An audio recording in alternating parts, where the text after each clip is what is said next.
एक सोच में मैं मीनू जैन आप सबका स्वागत करती हूँ। आज भी मैं एक छोटी सी कहानी लेकर आई हूँ जिसे हम कहते हैं कि हम मॉडर्न हो रहे हैं, हम पॉश हो रहे हैं, तो इसमें अपना अपना एक अर्थ होता है। तो एक ये छोटी कहानी हमें सिखाएगी कि पॉश का अर्थ क्या होता है। एक महिला ने अपने किचन के सभी पुराने बर्तन निकाले, पुराने डिब्बे, प्लास्टिक के डिब्बे, पुराने डोंगे, कटोरियाँ, प्याले और थालियाँ आदि। सब कुछ काफ़ी पुराना हो चुका था। फिर सभी पुराने बर्तन उसने कोने में रख दिए और नए लाए हुए बर्तन करीने से रखकर सजा दिए। बड़ा ही पॉश लग रहा था अब किचन।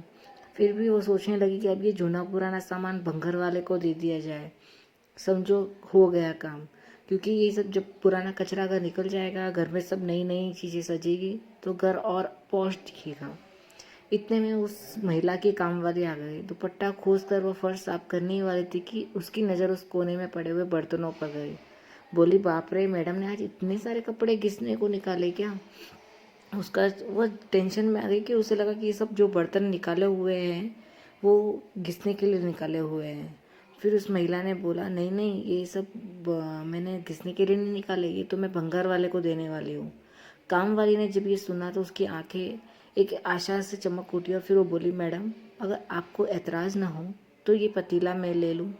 साथ ही उसकी नज़र सामने घर में पड़े हुए और उनके तलेटी में पतला हुआ, किनारे से चीर पड़ा हुआ इकलौता पतीला नज़र आ रहा था। महिला बोले, अरे एक क्यों, जितने भी उस कोने में रखे हैं तू सब कुछ ले जा। उसका ही पसारा कम होगा, उतना ही मेरा घर में पसारा कम हो जाएगा। कामवाली की आंखें फैल गई। क्या ये सब कुछ? उसे तो आज अली बाबा की गुफा ही मिल गई थी। फिर उसने अपना सारा काम फटाफट ख़त्म किया और सभी पतीले, डिब्बे और प्याले वगैरह जो भी उस कॉर्नर में रखे हुए थे वो बड़े उत्साह से वो अपने घर की ओर ले गई। आज तो उससे जैसे 4 पाँव लग गए थे। घर आते ही उसने पानी भी नहीं पिया और सबसे पहले जूना पुराना टूटने के कगार पर आए हुए पतीले, टेढ़े चमचे वगैरह सब कुछ घर पे कोने में जमा कर दिया और फिर सब लाया हुआ खजाना बर्तन ठीक से जमा दिया। आज उसने एक कमरे वाला किचन का कोना पॉश दिख रहा था। तभी उसकी नज़र जूने पुराने बर्तनों पर पड़ी। फिर वो बुदबुदाई और अब ये जूना सामान भंगार वाले को दे दिया कि समझो हो गया काम। तभी दरवाजे पर एक भिखारी मांगता हुआ हाथों की अजूल करके खड़ा था। माँ, पानी दे दे। काम वाली उसके हाथों में अजूल के पानी देने ही जा रही थी, उसने अपना पुराना पतीला नजर आ गया। फिर उसने वो पतीला भरकर पानी भिखारी को दे दिया। जब पानी पीकर तृप्त होकर वो भिखारी बर्तन वापस करने लगा तो काम वाली, फेंक दो कहीं भी।